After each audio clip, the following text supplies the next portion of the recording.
tu Espíritu Santo, Señor. Ministrar tu palabra, Señor, es una responsabilidad muy, pero muy grande, Señor, porque no es la palabra de ningún hombre, es tu palabra, Señor. Ayúdanos a ser fieles, que este púlpito, Señor, que representa la fuente de enseñanza, Dios, una de las fuentes principales de esta iglesia, siempre te honre a ti, Señor, siempre honre tu palabra, Dios.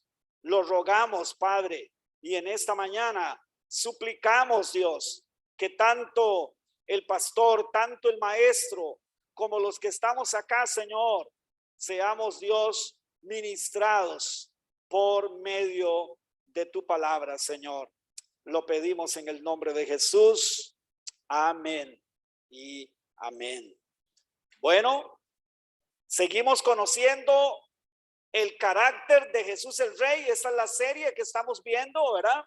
No podemos dejar de recordarlo porque es muy importante. Y hoy, el mensaje de hoy se llama así: Jesús y la importancia de la fe. ¿Sí? ¿Cuántos sabían que para Dios la fe es importante? De hecho, dice el apóstol Pedro que nuestra fe es más preciosa que el oro. Oiga, que nuestra fe es más preciosa que el oro delante del Señor. Bueno, yendo al pasaje que nos corresponde hoy, que es Mateo capítulo 9, del verso 26 al verso 31, es donde vamos a estar, para recordar un poquito de dónde venimos y hacia dónde vamos hoy. Recordemos que Jesús había hecho dos milagros. Dos milagros. ¿Cuáles eran? Había sanado a una mujer de flujo de sangre que tenía ¿cuántos años de padecerlo? 12 años. 12 años, y Jesús le sanó a esa mujer que vino a él como entendiendo que él era la única respuesta para ella. Pero también recordemos que Jesús sanó, o más bien no solo sanó, resucitó a la hija de Jairo, al principal de la sinagoga, que vino también corriendo a Jesús como la única salvación, como lo único que le quedaba, siendo él el todo realmente, ¿verdad? Pero vino como que era lo único que le quedaba. Y dice entonces en el verso 26, así inicia la lectura o la historia de esta mañana, y dice: y se difundió la fama de esto por toda aquella tierra. Sabe que comienza así porque en el versículo que vimos en la historia de la mujer y del flujo de sangre y de Jairo, el jefe del lugar donde se reunían, se me olvidó el nombre, perdón, hermanos, de la sinagoga. Gracias. Lo hice para ver si estaban poniendo atención. No, mentira. Se me olvidó. Entonces, en la sinagoga, después de que él hizo estas dos sanidades, esto fue lo que sucedió. La fama de Jesús y de lo que él estaba haciendo empezó a difundirse por toda aquella tierra. Cuando dice por toda aquella tierra, recuerde que estamos específicamente concentrados en un lugar. ¿Alguien se acuerda cuál es ese lugar? ¿Cómo se llamaba? Capernaum. Pero también muy posiblemente cuando Mateo dice de toda aquella tierra, esté hablando de la provincia de Galilea, de todas las ciudades y de todos los lugares vecinos a la provincia de Galilea. Bueno, sigamos leyendo en el verso 27. Era como para hacer un enlace y recordar entonces por qué dice que se difundió la fama de todo esto en aquella tierra. Y dice el verso 27: pasando Jesús de allí, le siguieron dos ciegos, dando voces, diciendo: ten misericordia de nosotros, hijo de David. Y llegado a la casa, ¿qué dice? Vinieron a él los ciegos y Jesús les dijo, y prestemos mucha atención a esa pregunta, ¿por qué Jesús les pregunta esto a ellos? ¿Creéis que puedo hacer esto? ¿Sabe? Fueron muy pocas las veces que yo recuerdo, al menos, que Jesús preguntó algo como esto. Fueron muy pocas veces. Si acaso fueron 2, 3 veces, no recuerdo exactamente, pero fueron muy pocas veces. ¿Y ellos qué le respondieron? Sí, Señor. Entonces, les tocó, ¿y qué sucedió? Les tocó los ojos diciendo, conforme a vuestra fe os sea hecho. ¿Y qué sucedió? Y los ojos de ellos fueron abiertos. Y Jesús les encargó rigurosamente diciendo, mirad que nadie lo sepa. ¿Pero qué sucedió? Pero ellos divulgaron la fama de él por toda aquella tierra. Ya leímos en el verso 26 que ya se había difundido la fama de lo que Jesús había estado haciendo. Y es que, cómo no, mi querido hermano y mi hermana, si era maravilloso el testimonio de aquella mujer, cuanto más el testimonio de que había levantado de entre los muertos a una niña. Y ahora Jesús les dice, miren, no le digan a nadie, y ellos salen de ahí, hermanos. Yo me imagino, usted se puede imaginar el gozo que tenían. No sabemos si estos dos hombres, estos dos ciegos, habían nacido así, o si realmente habían perdido la vista por alguna razón particular. No sabemos. Lo cierto es que usted solo se puede imaginar la felicidad que estos tenían. Después de haber permanecido quién sabe por cuánto tiempo ciegos, ahora ver de nuevo. Bueno, ¿y qué va? Ellos empezaron a divulgar. Entonces la fama del Señor, que ya estaba difundida por toda aquella tierra, pues ahora mucho más, porque ahora se dice que dos hombres que eran ciegos, algo que nunca se había visto, ahora ven, ahora son personas de nuevo que tienen la capacidad de ver. Veamos un momentito el contexto histórico, porque yo les recuerdo que el contexto histórico es importante para poder entender mejor el contexto en sí y poder entender algunos aspectos, algunas cosas. Para este tiempo que estamos hablando, las obras de Jesús que él había hecho, como ya dijimos, lo habían hecho grandemente famoso. No la fama que hoy conocemos que le dan a los artistas, no. Una fama de que este hombre decía que él era el Hijo de Dios y que tal parecía que sí era el Hijo de Dios. ¿Por qué? Por los milagros que hacía, por las palabras que salían de su boca, ¿verdad? Palabras de verdad. Y entonces resulta ser, mi amado hermano y mi hermana, que empieza a suceder algo muy particular, y es que los religiosos del tiempo de Jesús empiezan a ponerse muy celosos. Y no solo celosos, empiezan, hermanos, a unirse en contra de Jesús y empiezan a buscar una ocasión de cómo echarle mano para poder juzgarlo. Según la interpretación de ellos, ellos decían que Jesús blasfemaba la ley, que Jesús blasfemaba a Dios, e incluso luego vamos a ver que llegaron hasta el punto de decir que Jesús no echaba fuera a los demonios, sino por Belcebú, príncipe de los demonios. O sea, a blasfemar el nombre del Señor, el nombre de Dios, de tal manera que decía, mire, lo que él hace, sí, él hace todo eso, pero lo hace por el poder de Satanás, no es por el poder de Dios. Entonces los religiosos, los jefes religiosos de Israel empezaron a unirse y empezaron en su mente y en su corazón a ver en qué momento podían echarle mano a Jesús para prenderle, llevarlo a la cárcel y juzgarlo y matarlo.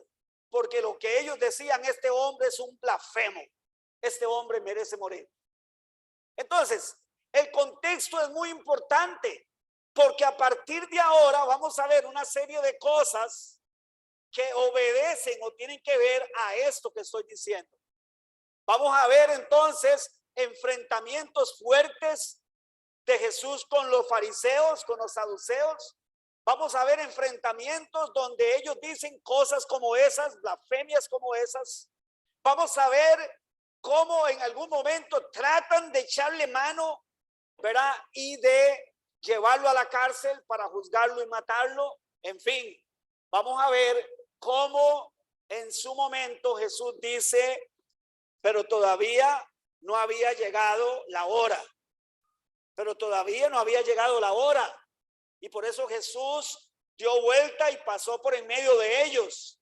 Pero luego va a llegar el momento, hermanos, donde vamos a ver que Jesús se entrega y Jesús permite que lo tomen preso y que lo lleven y lo torturen y lo maten y lo ofrezcan como ese sacrificio que Dios había preparado para librarnos a nosotros. Entonces, hacia ahí vamos. Y todo esto obedece y contribuye, es parte de un plan divino que tiene que ver, en último caso, con la restauración del reino de Dios en esta tierra. Por eso, como terminó mi hermano Melvin ahora leyendo las palabras de Jesús, Jesús dijo que debíamos de orar, ¿cómo? Diciendo, venga tu reino y hágase tu voluntad, así como se hace en el cielo, se haga ¿dónde? En la tierra. Entonces, ¿hacia dónde estamos yendo con todo lo que Jesús está haciendo y está predicando? Hacia la restauración del reino de los cielos. Y hoy usted y yo que estamos aquí sentados, y ustedes que nos están viendo a través de las plataformas, si ustedes han tenido un nuevo nacimiento, han nacido de nuevo, déjeme decirle, esto que estamos hablando de la restauración del reino de los cielos obedece a lo que está sucediendo en nuestra vida. ¿Sí? Hoy estamos en el país, estamos en una fiesta electoral. Vamos a verlo como lo que es una fiesta electoral. Yo sé, hermano, que todo lo que ha pasado, y yo sé, al final no podemos poner la confianza en un hombre de esta tierra y creer que él es el salvador de esta nación o nuestro. No. Eso lo tenemos claro. Pero hoy estamos por elegir al presidente de esta nación. Pero déjenme decirle, hermanos, muy pronto eso dejará de existir. ¿Cómo, pastor? ¿Cómo así? Porque muy pronto vendrá el Rey de Reyes y Señor de Señores y tomará su lugar en la tierra, así como lo tiene en el cielo y en el resto del universo. ¿Y sabe qué, mi amado hermano? Se acabará el gobierno de los hombres en la tierra. Se acabará. Y vendrá el reino eterno perfecto, en el cual desaparecerá la injusticia y solo vendrá la justicia a reinar. Entonces, no podemos desligarnos de eso y olvidar eso, que eso es muy importante en el contexto. Y recuerde que el principal objetivo de Mateo es mostrarnos eso, Luego vamos a llegar a partir del capítulo 13, donde vamos a empezar a escuchar las enseñanzas de Jesús con respecto a los misterios del reino de los cielos, a una serie de características que el reino de los cielos tiene y que Jesús dice que él ha venido para eso. Bueno, en este contexto tenemos entonces, mi amado hermano y mi hermana, que entender algo importante. A la nación de Israel, dice la palabra del Señor también en Hebreos 4:2, Dice así, Hebreos 4:2 dice así, oiga, porque también a nosotros se nos ha anunciado la buena nueva como a ellos. ¿Quiénes son ellos? La nación de Israel. Se nos ha anunciado la buena nueva como a ellos. Pero escuche bien, pero no les aprovechó el oír la palabra. ¿Por qué? Si alguien está leyendo conmigo ahí. Por no ir acompañada de fe en los que la oyeron. Esta mañana vamos a hacer un énfasis, así como Jesús lo hizo, en la importancia que tiene la fe que nosotros ejerzamos hacia Dios, para con sus promesas, para con lo que Dios ha determinado hacer. La fe de los creyentes, la fe de los cristianos es de gran valor para Dios, de gran valor. Solo vamos a ver qué significa eso, porque yo creo que como normalmente pasa, mis amados hermanos y hermanas, a veces nosotros terminamos dándole un giro al sentido que eso tiene. Y vamos esta mañana entonces primeramente a ver cómo es que Dios le da ese valor a nuestra fe, y vamos a ver luego qué es lo que significa el ejercicio de la fe. ¿Por qué es que la fe es tan valiosa para Dios? Cuando yo estaba estudiando esto y leyendo el texto y haciendo un análisis de los textos y todo esto, yo me fijé en estos textos y yo me puse a preguntarme por qué es que Jesús enfatizó la fe de ellos. ¿Por qué a la mayoría otros no les preguntó nada, pero a ellos sí les preguntó? En este caso Jesús quiso enfatizar la fe. ¿Por qué? Y me puse a recordar textos bíblicos donde habla de ejemplo, que ahorita lo vamos a leer en Hebreos, cuando dice, pero sin fe es imposible agradar a Dios. Y me acuerdo de otro texto cuando dice que Jesús se fue de un lugar sin hacer milagros porque no tenían fe. Y entonces todo esto junto nos va llevando a entender que para Dios la fe sí es muy importante, muy importante. ¿Y cuántos son hombres y mujeres de fe aquí? Recuerde que el evangelio, el anuncio de las buenas noticias se recibe por fe y para fe. ¿Sabe lo que eso significa? Se accede por la fe y se vive por la fe, de principio a fin. Así dice Pablo en la carta a los romanos. Entonces dice, y llegado a la casa, vinieron a él los ciegos, y entonces él les dijo, ¿creéis que puedo hacer esto? O sea, ¿cuál es la motivación de Jesús de preguntarles esto? Jesús quiere motivar la fe de estos hombres. Jesús quiere motivar la fe de estos hombres del corazón. ¿Sí? Ellos venían detrás de Jesús y venían gritando, Jesús, hijo de David, ten misericordia de nosotros, ten misericordia de nosotros. Pero a la hora de la hora, cuando Jesús llega a la casa y se sienta, y ellos llegan a la casa donde Jesús está, a la casa de Jesús, entonces Jesús les pregunta, ¿creen ustedes que yo realmente puedo hacer eso que me están pidiendo? Porque era evidente por la forma en que caminaban, y era evidente que alguien los tenía que llevar, y era evidente porque los ciegos en Israel usaban una capa especial que los caracterizaba, para que la gente supiera que esa persona era no vidente y por lo tanto tuviera pues el cuidado de no majarlo o de no golpearlo, ¿verdad? O sea, porque era no vidente.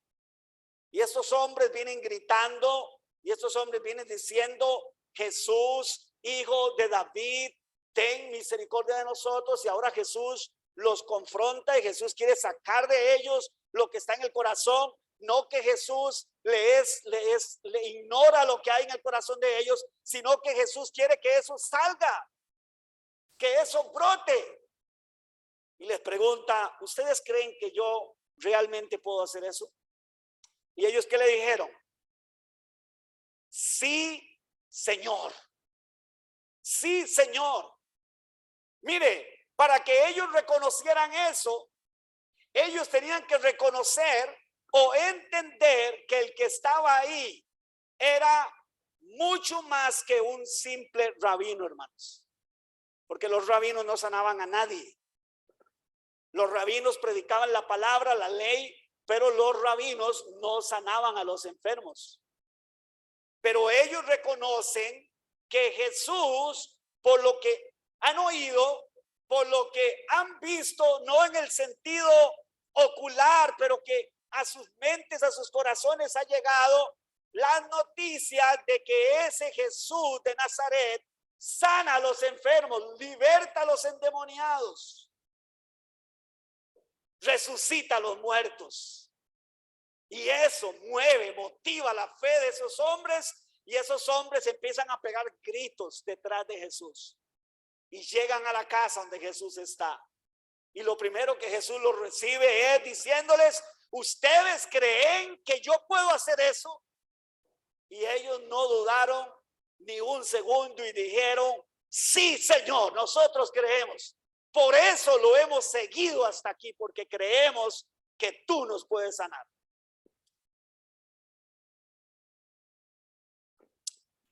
¿Y sabe qué, mi amado hermano y mi hermana?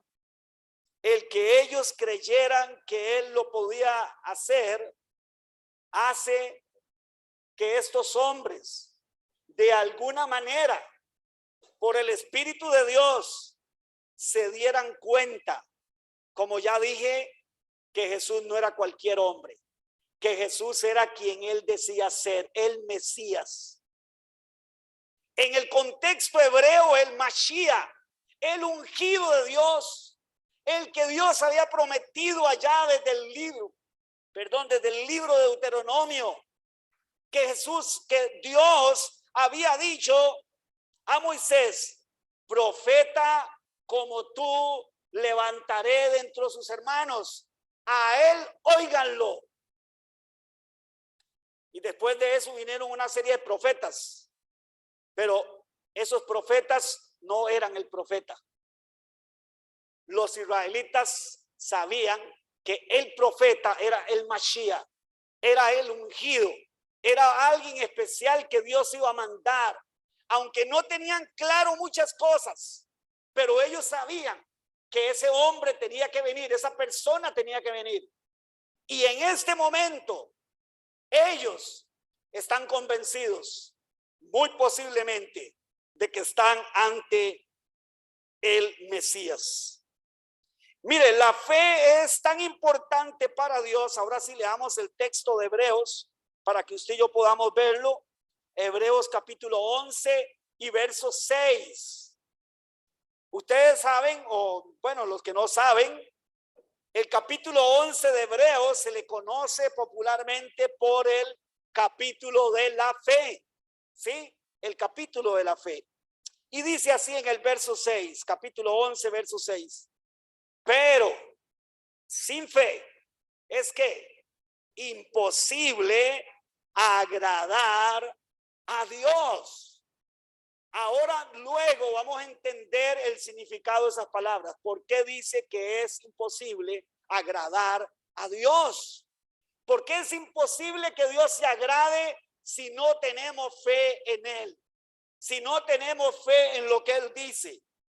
Y dice el autor de Hebreos: porque es necesario que el que se acerque a Dios crea primeramente que le hay. O sea, que Él es real, que Él existe y Él es real, que Él es quien dice ser en su palabra, pero también que es galardonador de los que le buscan. Es galardonador de los que le buscan. Déjeme decirle, entre otras cosas, esta mañana, que la fe es el ejercicio de la rendición.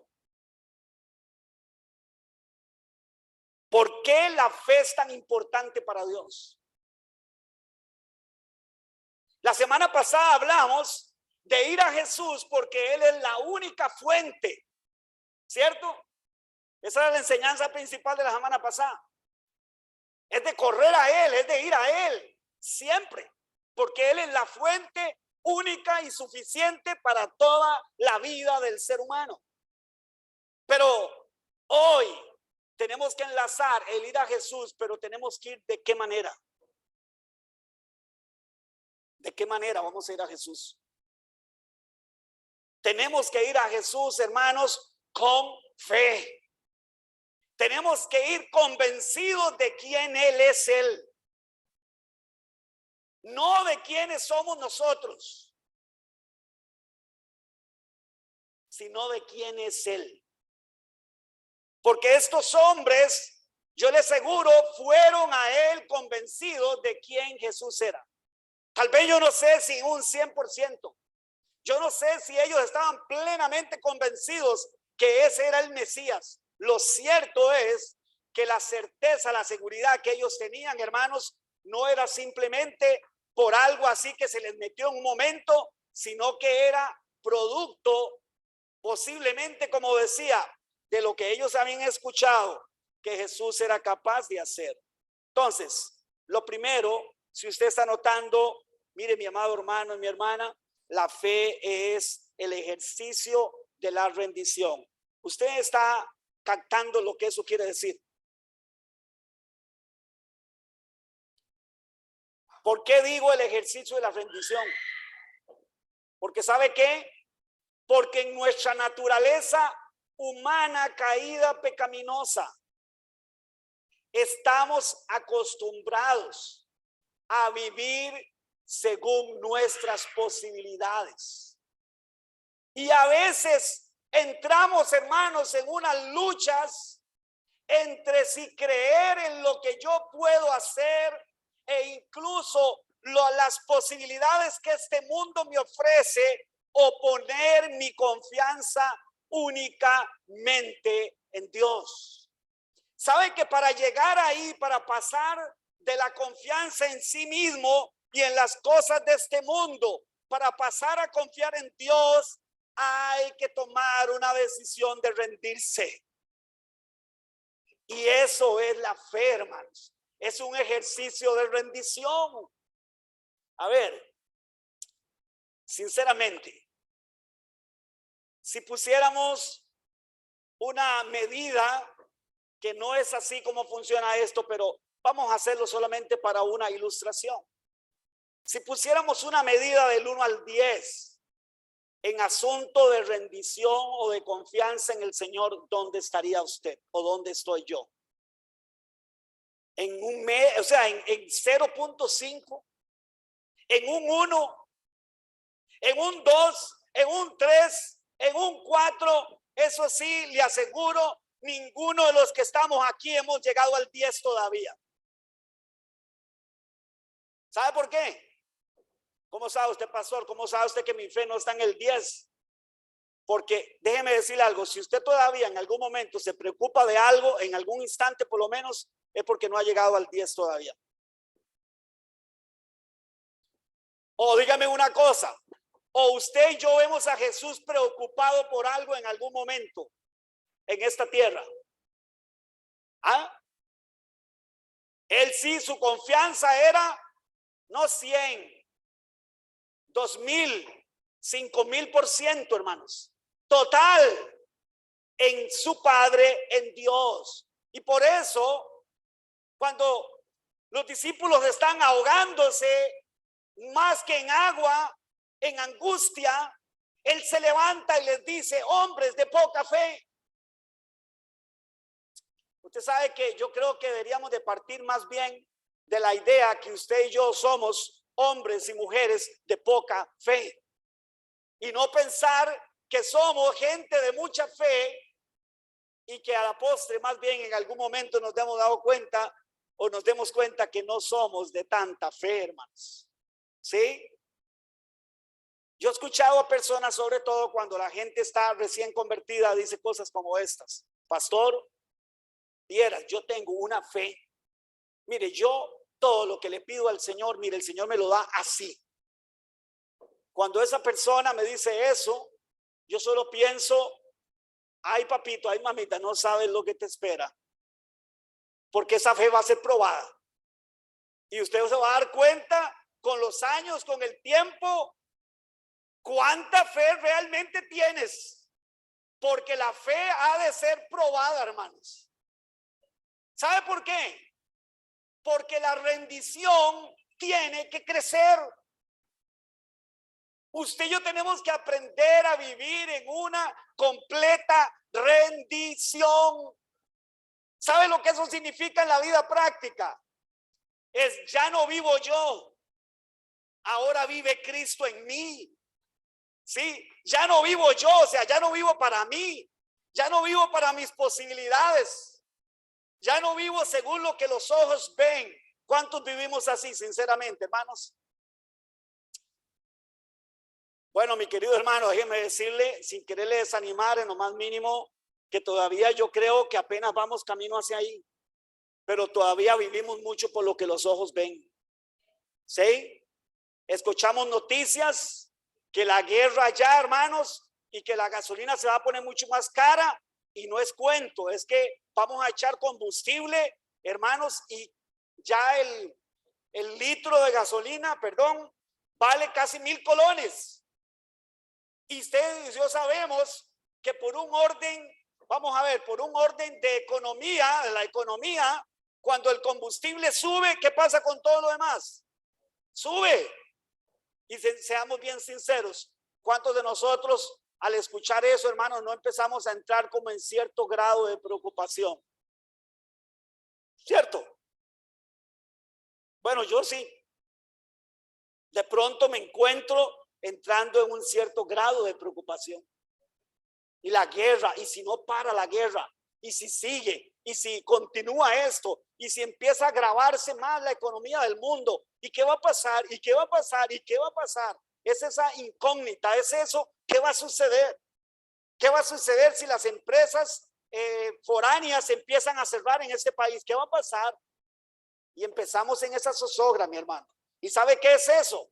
El momento justo para empezar a ejercer nuestra fe, para ejercitar nuestra fe y dejar de confiar en las posibilidades de este mundo, en las políticas de este mundo, en la economía de este mundo, y empezar a confiar en Él, que es la fuente y la provisión de todo nuestro ser, de toda nuestra vida, eternamente y para siempre, hermano.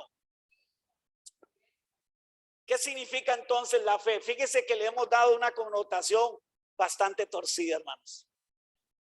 ¿Sí? ¿Sabe que yo me he dado cuenta que los cristianos hemos llegado a ver la fe como un poder personal? A ver, le voy a explicar esto a ver si me doy a entender. Eso se le ha dicho en algún momento, o hemos hablado algunos pastores, que es poner fe en la misma fe. O sea, fe en la fe es esto: si yo tengo fe, yo tengo el poder. Porque si yo tengo fe y yo creo que Dios me va a dar todo lo que yo le pida, entonces es casi como aquello de Grayskull: ahora tengo el poder. ¿Sí? Ahora tengo el poder. Pero déjenme decirle, mi amado hermano y mi hermana, que ninguna cosa más equivocada que esa. Porque no es nada de poder personal, es todo lo contrario. Fe es reconocer que yo solo no puedo, que la economía de este mundo, hermano, se puede ir a pique en cualquier momento, que me puedo quedar sin trabajo cuando menos pienso, que me puedo enfermar y podría un médico darme un parte médico y decirme: tienes tal o cual enfermedad que es incurable. ¿Cierto o no, hermanos? ¿O es que vivimos en otro mundo? No, mi querido hermano y hermano, si sabemos que eso nos puede pasar. Ahora, algo que nosotros a veces, hermanos, vivimos como anestesiados. Eso no me va a pasar a mí, eso no me va a pasar a mí, eso no me va a pasar a mí. ¿Y sabe cuál es el problema? Cuando nos pasa, entonces, si no entendemos lo que es la fe, ¿sabe qué? Sentimos que el mundo se nos desborona bajo nosotros. Se nos desborona todo. Lo que creíamos que era la firmeza sobre la cual estábamos parados, se nos puede venir abajo de la noche a la mañana. Entonces, ¿qué es realmente el ejercicio de la fe, mis queridos hermanos y hermanas? Porque ya vimos que la fe es vital en lo que a la relación con Dios se refiere y a lo que tiene que ver con la dependencia o la esperanza que tenemos en las promesas de Dios. Tenemos que creer. ¿Pero qué es creer entonces? Es tener un poder en la mano, decir, tengo el poder. La tendencia que tenemos nosotros, mis queridos hermanos, en esta naturaleza caída es querer tener el control. Sí, sí, señor. Si usted no se ha dado cuenta, déjeme decirle, solo préstese atención detalladamente y eso es con lo que nosotros nos encontramos día a día, hermanos. Queremos tener el control de nuestra vida. ¿Planificar es malo?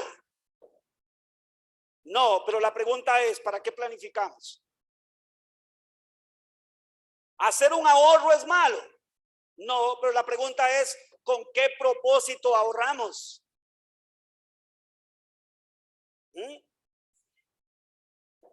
Porque si lo hacemos para confiar en eso, hermanos, ¿sabe qué?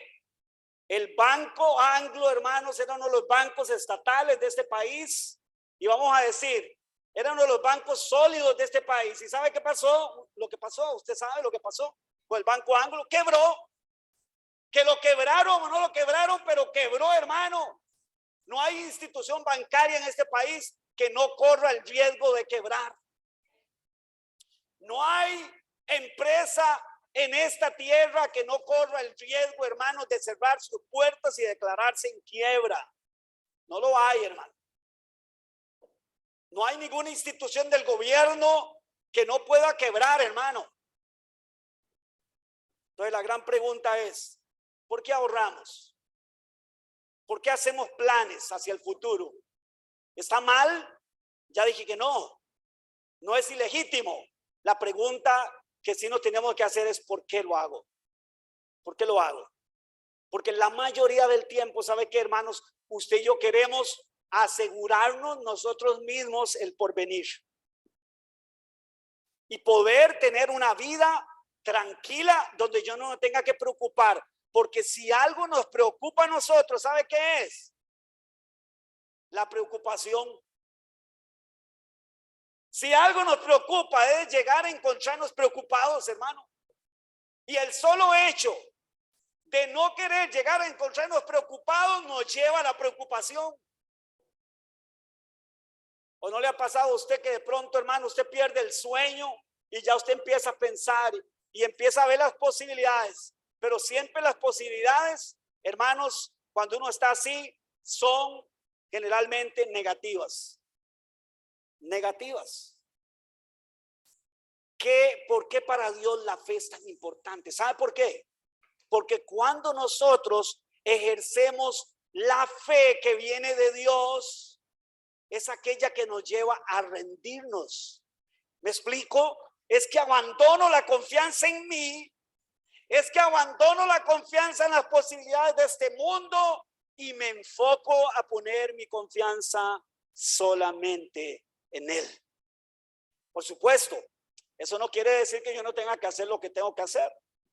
Si estoy sin empleo, tengo que salir a buscar empleo. Bueno, ya ahora no es tanto de salir, ¿verdad? Ahora es por un asunto de enviar y de todo eso, ¿no? El currículum, pero entonces yo tengo que hacer eso. Bueno, si yo tengo una situación económica difícil, pues debo de alguna manera buscar en la medida de lo posible alguna manera de solucionarlo, sí o no. Pero déjeme decirles, sobre eso que yo haga, yo no puedo poner mi confianza en eso. Yo tengo que empezar a ver a Dios en todo lo que es mi vida, hermanos. A ver, ¿quién es el que realmente nos alimenta, hermanos? No, eso es muy fácil. Eso lo decimos, hermanos, facilísimo. Dios. Pero ¿sabe qué? Cuando nos encontramos sin trabajo, olvidamos que es Dios el que nos alimenta, hermano. Y yo lo digo porque yo lo he vivido. O sea, usted y yo, de alguna manera, tenemos en el chip, tenemos aquí grabado, Dios es el que nos alimenta, hermanos. Pero hay que pasar del chip aquí grabado a la práctica, al ejercicio. La fe es el ejercer la rendición, es voy a dejar de preocuparme, voy a dejar de confiar en mí, voy a dejar eso atrás y me voy a enfocar en que el universo está en las manos del que no se cae nunca, en la economía que nunca va a caer, en la salud eterna que nunca se va a acabar, hermanos. Ya Él pagó el precio por nosotros en la cruz del Calvario, ¿cierto o no? Pero como veíamos aquel día, mientras estemos aquí abajo, nos podemos enfermar y nos vamos a morir. Pero morimos con esperanza de que la sanidad que viene, hermanos, es eterna. Sí, Señor, es eterna. Entonces, no sé si está notando la diferencia entonces de lo que a veces se dice que es fe en lo que realmente bíblicamente es fe.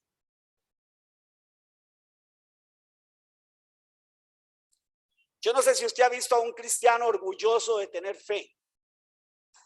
Ay, pastor, si vieras, yo tengo una fe. Mira, yo no sé cómo es que hay gente que desconfía tanto del Señor. Espérate que te venga una bien así, bien pesada, a ver. Y no lo digo en mala intención, no lo digo de mala manera. Es que es una realidad, hermanos.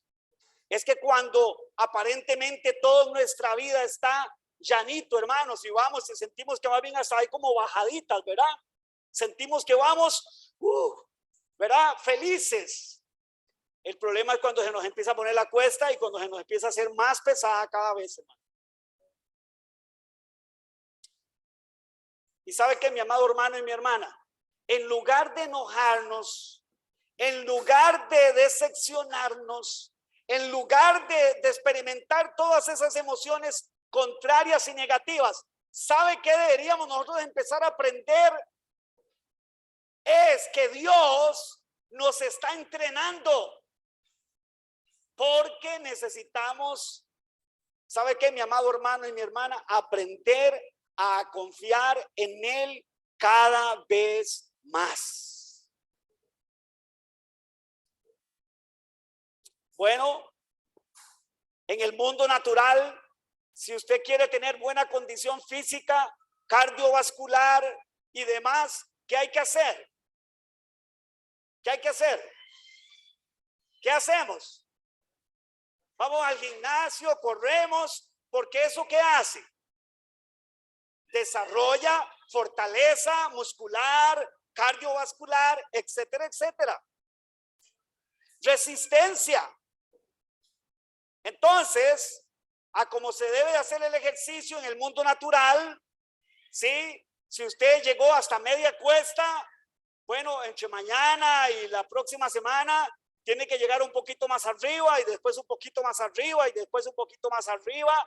¿Y sabe qué? Y sus músculos y toda su parte, su sistema respiratorio y todo su sistema cardiovascular se va a ir fortaleciendo hasta que usted llega y sube la cuesta y después busca otra cuesta porque necesita que su cuerpo vaya tomando mayor resistencia.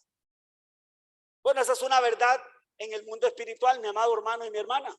Si usted salió de una y dice, yo veo como que mi fe ha sido fortalecida. Bueno, déjeme decirle, Dios dice, ahora vamos por más. Ay, pastor, ahora sí me la puso fea. Eso es lo que no me gusta. Entonces no queremos crecer. Es que si no hay esto, no hay crecimiento, hermano. A ver, ¿cuántos ven a Dios con sus ojos físicos? ¿Y cuántos van a Él y cómo que se llama? Y están con Él físicamente y todo. No, ¿verdad? Creemos en un Dios que todavía no vemos, que es vivo en nosotros y en cómo Él nos lleva. ¿Sí? Y que cuando usted ve cómo Dios lo ha traído y cómo Dios lo ha llevado, usted dice, mire, ¿cómo no creer en el Señor? Si no fuera que Él es real y que mi vida está en Él y Él está en mí, yo no podría ser quien soy ni hacer lo que hago, ¿cierto o no?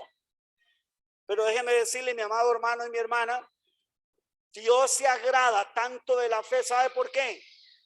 Porque la fe es el ejercicio de la rendición. ¿Y sabe qué es digno? Dios es digno de que usted y yo lleguemos a Él como llegó la mujer del flujo de sangre, como llegó como llegó Jairo rendido, diciendo ya no tengo nada, ya no hay posibilidad de nada, pero yo sé que tú tienes la respuesta, Señor. Yo sé que en ti está la respuesta. Entonces, ¿por qué la fe es tan valiosa para Dios? Porque la fe en sí es el ejercicio de la rendición, hermano. Y usted y yo necesitamos crecer en ese ejercicio, hermanos. Necesitamos crecer. La vida cristiana, hermanos, no es por vista. Todavía no. Estamos en esperanza de lo que todavía no vemos, pero en esperanza, lo valga la redundancia, lo esperamos, pero por la fe, por el ejercicio de la rendición, por el ejercicio de que ya no voy a confiar en lo que mi mente dice, voy a confiar en lo que tú dices. Vea, hermano, uno como pastor trata de enseñarle estos principios a las personas, pero yo me he dado cuenta, hermanos, que hay gente que definitivamente no tiene la disposición para aprender. Y déjeme decirle, esa no es la fórmula mágica ni mía ni de ningún pastor. No, esos son los principios divinos. Así es como Dios ha dispuesto la vida cristiana. Ahora aquí estamos por fe, hermanos. Por fe, no por vista. Pablo dice, lo que ya se ve, ¿para qué esperarlo? ¿Para qué esperarlo? Pero lo que no se ve, o sea, lo inconmovible, con esperanza, hermanos, con certeza, con confianza de quién Dios es, de quién fue el que prometió, entonces lo esperamos. Es tan importante la fe para el Señor que en Lucas capítulo 18, verso 8, Jesús termina diciendo la parábola que cuenta, diciendo lo siguiente: cuando vuelva el Hijo de Dios, pregunta, ¿hallará fe en la tierra? ¿Sabe por qué Jesús termina haciendo esa pregunta? Porque si algo está escaseando en nuestros días es la fe, hermanos. La mayoría de los cristianos ya no son gente, hermanos, en mucho de fe. Son gente, hermano, que ha puesto su confianza en las cosas de este mundo, en sí mismo, y no en las promesas del Señor. Cuando uno lee biografía de grandes hombres, ejemplo, hombres que a través de la historia cristiana, hombres de fe, con testimonios tremendos de fe, hermanos, que Dios los usó para hacer grandes cosas, porque fueron hombres que se atrevieron a creerle a Dios, hermanos, a creer que no era por su esfuerzo, que no era por su capacidad, que no era, que más bien lejos de todo eso, era por quien Dios es. ¿Y sabe qué, hermano? Mi hermana, Dios los usó para hacer grandes cosas. Es mucho de las cosas de la historia de la humanidad se la debemos a esos hombres, y tal vez usted no lo sabía, hermanos. Muchas de las cosas que hoy tenemos se las debemos a esos hombres, porque por la fe, por creer en Dios, ¿sabe qué? Dios los usó para descubrir y para hacer muchas cosas que hoy nos benefician. La fe, hermanos, lamentablemente escasea cada vez más en este mundo. Por eso Jesús termina esa parábola diciendo: pero cuando venga el Hijo del Hombre a la tierra, ¿hallará fe en la tierra? ¿Será que hallará fe en la tierra? Tal vez me hacen el favor, mi amor, y me pasa el celular para ver la hora, porque aquí estoy engañado con ese. Digo yo, no llegamos, es que está parado. Gracias. Mire, ¿sabe qué? Hoy cada vez más, ¿sabe cómo se comporta, cómo es la conducta de los hombres de este tiempo, de las personas de este tiempo?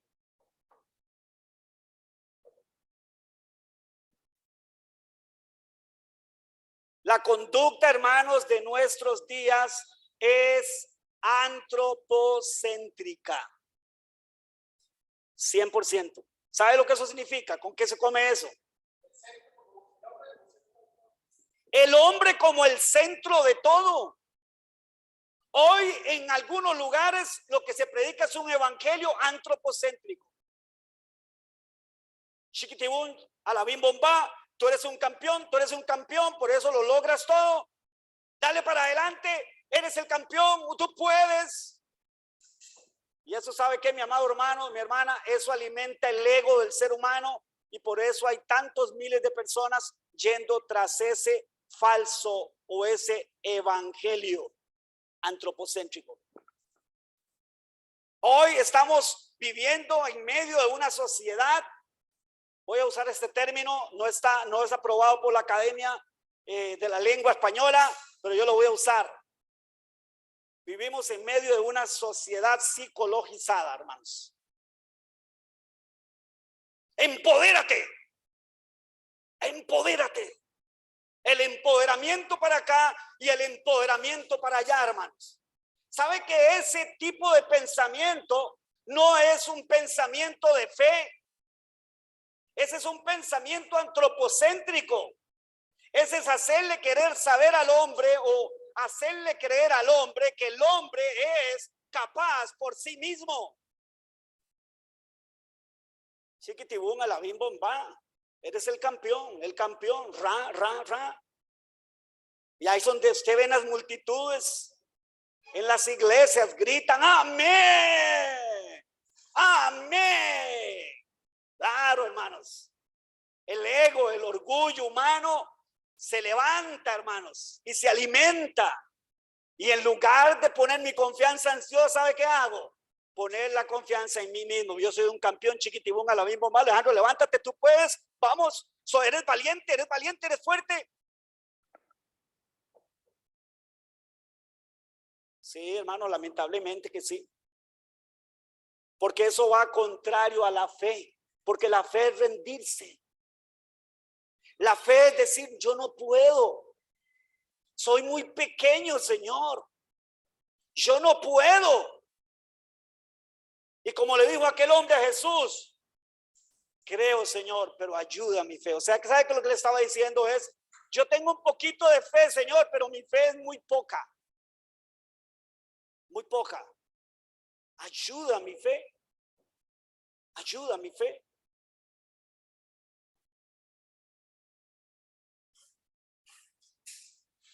La fe, mi amado hermano y mi hermana, en este caso, estos dos hombres tuvieron que creer, ¿sabe qué? En que lo que Dios puede hacer trasciende a las leyes naturales. Y es cierto, Dios la mayoría del tiempo utiliza las cosas naturales para bendecirnos y para alimentarnos y para ayudarnos, pero muchas veces Dios también va a sobrepasar las leyes naturales para manifestarse. Por eso le pregunta Jesús a ellos, ¿están seguros? ¿Creen ustedes que yo puedo hacer esto? Es que sabe que mi amado hermano y mi hermana, si no vamos al contexto, en el entendido de eso, no vamos a entender por qué Jesús les preguntó eso. Porque era, a ver, ¿cuántas personas en los días de Jesús sanaba a los ciegos? ¿Quién había sanado a los ciegos? ¿Había algún doctor, había algún médico, había alguna posibilidad médica que sanara a los ciegos?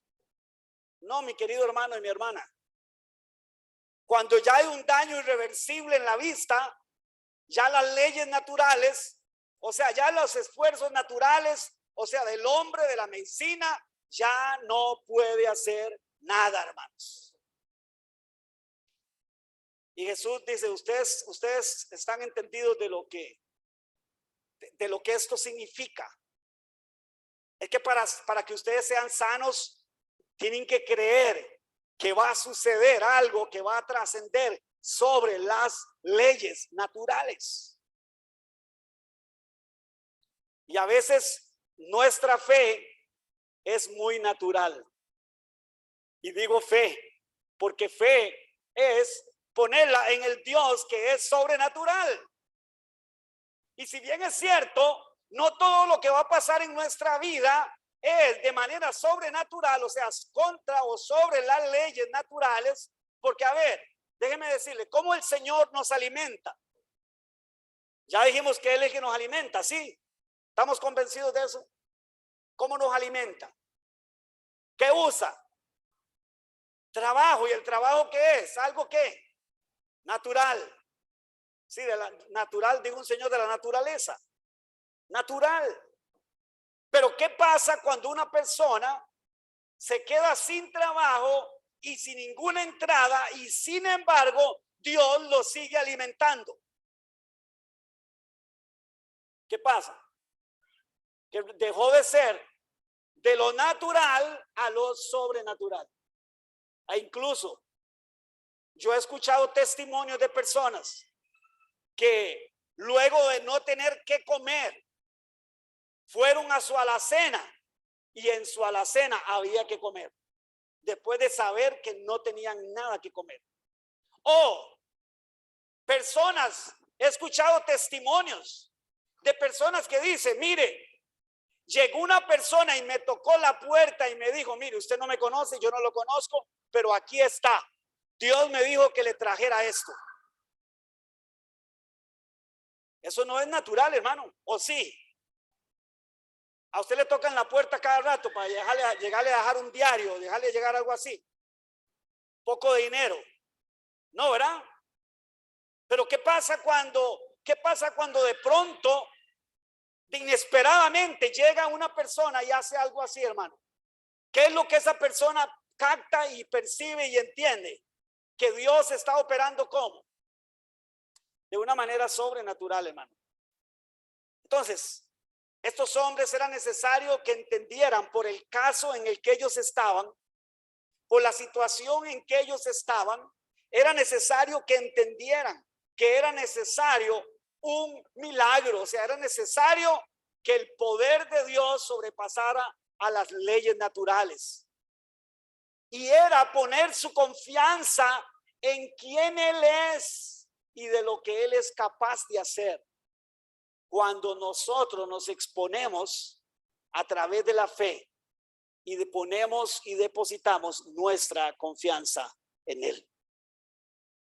Ahora, algo muy importante para terminar, mis amados hermanos, es lo siguiente. Nuestra fe, como punto número 3, nuestra fe no sobrepasa la soberanía de Dios. Y aquí estoy tocando un punto neurálgico en la fe cristiana, porque hemos confundido que el hecho de tener fe es que siempre va a suceder lo que nosotros pidamos. Y déjeme decirle que eso no siempre sucede, hermanos.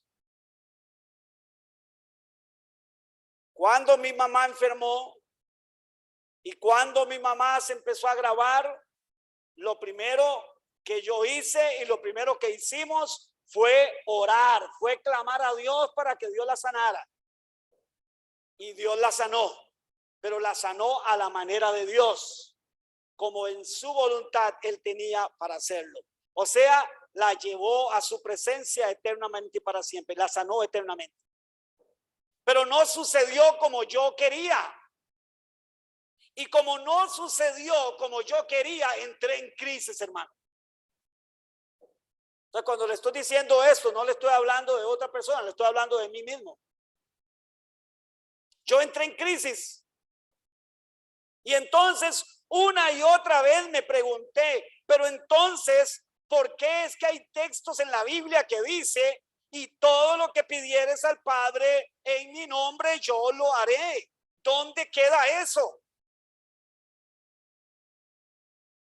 Y es que hay un pequeño y grandísimo detalle. Es que nuestra fe, no importa cuán grande sea, si es el caso que creemos que tenemos una gran fe, déjeme decirle, no sobrepasa al plan de Dios. Nuestra fe no es para que Dios cambie el plan y haga lo que nosotros queremos siempre, porque entonces ya no sería nuestro plan, o sea, ya no sería el plan de Dios, sino nuestro plan. Y nos alejaría y nos sacaría del plan de Dios. Dios valora nuestra fe. Para Dios, dice Pedro, es más preciosa que el oro nuestra fe, porque es el ejercicio de la rendición. Pero déjeme decirle, muchas veces usted y yo vamos a rendirnos totalmente a Dios y sin embargo Dios no va a hacer exactamente lo que usted y yo queríamos que Dios hiciera. ¿Sabe qué va a hacer? Lo que en su soberana voluntad Él quiere hacer. Porque lo que Él al final haga, ¿sabe qué? Es lo que cumple el propósito en el cual Él nos ha depositado a usted y a mí. Y en eso tenemos que crecer, en ejercer la fe sin perder de vista que la soberanía de Dios está por encima de mi fe. Y no sentirnos decepcionados, desilusionados, ni rebelarnos como yo lo hice contra Dios en su momento, porque pensé que Dios me había defraudado mi fe. ¿Por qué le estoy diciendo esto, mi hermano, mi hermana? Porque esto es un principio bíblico. ¿Y sabe qué? Y a mí no me lo enseñaron. Porque si yo lo hubiese conocido, a mí no me hubiera pasado eso. Yo no hubiera pasado por ese año y resto que ha sido el año más terrible de mi vida, mi querido hermano y mi hermana, durante todos estos 35 años de mi vida cristiana. Porque yo creía que era cuestión de pedir y que todo lo que yo pidiera creyendo, Dios me lo iba a dar. Por eso es aquí donde insisto, hermano, y perdone si tal vez no le caigo tan bien al insistir en esto, pero es donde usted y yo no podemos dar por hecho que esto va a pasar o esto no va a pasar.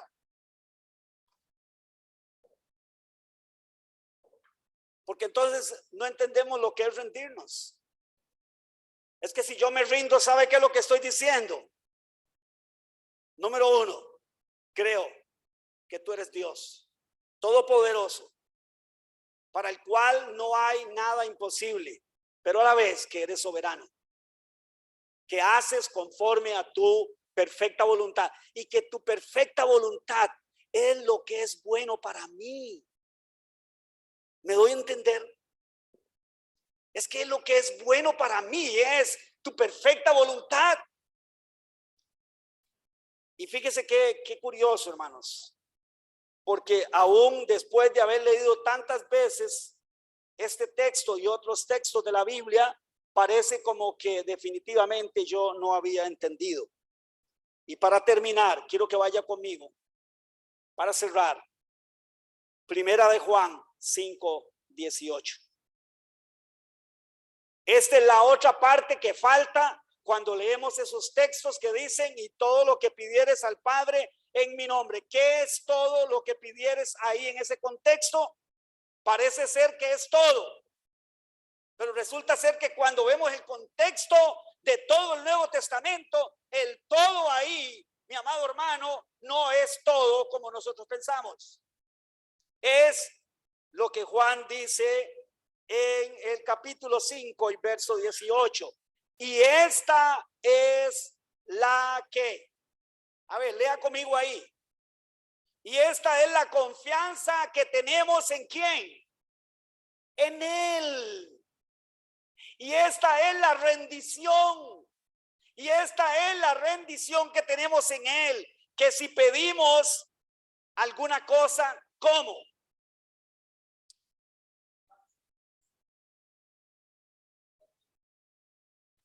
Sí, tienes razón, perdón. Es que hay que hacerles algunas pruebas a ver si están, no, mentira. Va a justificar sus errores, no.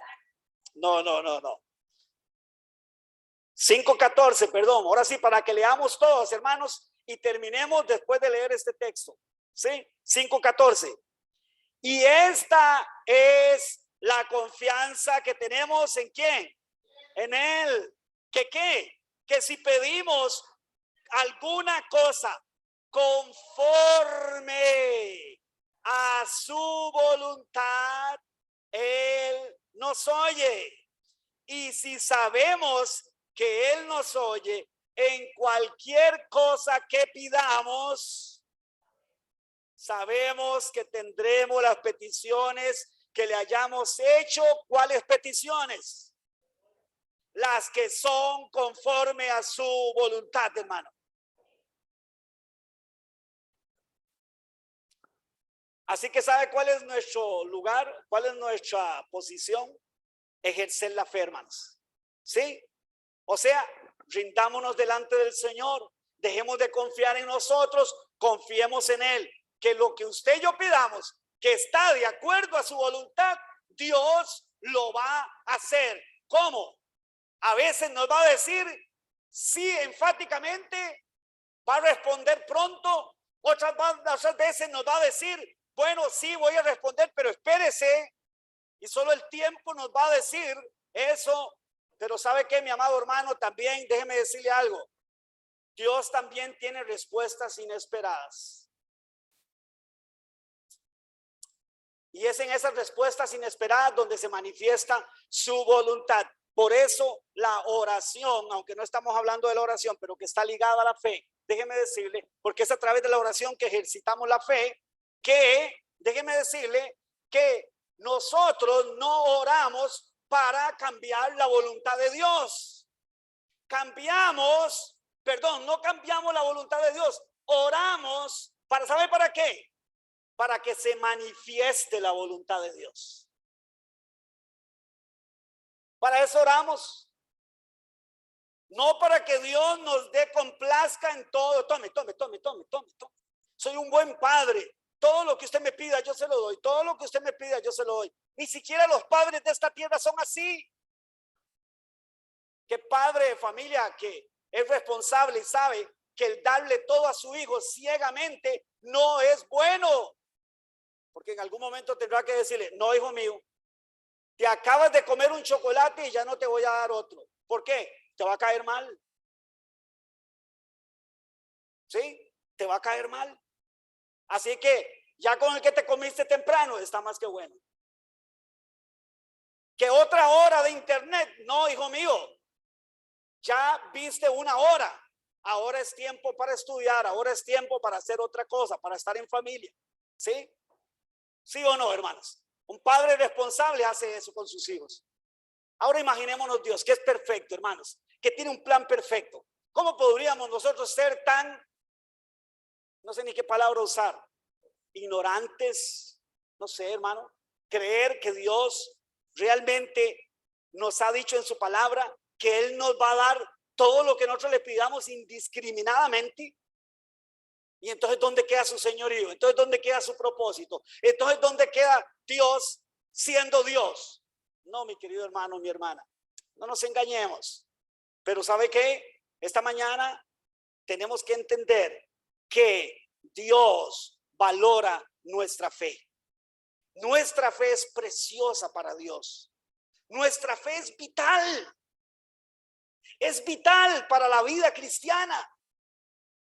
No se, hermano, no se achicopale, no se enoje, no se desanime si de pronto su fe está siendo probada. Alégrese, gócese, porque eso quiere decir que su Dios, su Padre Celestial, está haciendo que usted pueda cada vez más crecer en la confianza en Él. Y es ahí donde está nuestra seguridad. Entre más usted y yo podamos confiar en Él, entre más usted y yo podamos dar pasos aún por encima de las circunstancias, por encima de las cosas naturales, por encima de lo que ven nuestros ojos. ¿Sabe qué, mi amado hermano y mi hermana? Nuestra vida cristiana será una vida más vívida, una vida más real, una vida que se ajusta más al propósito de Dios. Padre bueno, Padre Santo, esta mañana oramos. Esta mañana te rogamos, Dios, por favor, Señor, abre nuestros ojos. Usa tu palabra, Señor, para que nuestros ojos sean abiertos. Así como le dijiste a estos hombres, ¿creen ustedes que yo puedo hacer eso?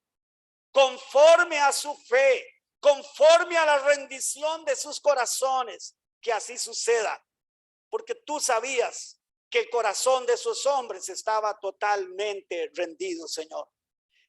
Habían dejado de confiar en sus posibilidades, que posiblemente ya no eran ningunas, y habían venido a ti, Señor, y habían puesto su confianza solo en ti, Señor. Ayúdanos para tomar este principio de fe, Señor, ejercitarnos y con la obra y la ayuda de tu Espíritu, vivir una vida, Señor, cada vez más dependiente de ti y menos dependiente de nosotros, Señor, hasta llegar a morir a esa dependencia a nosotros y a este mundo. Lo pedimos por Jesucristo nuestro Señor. Amén y amén.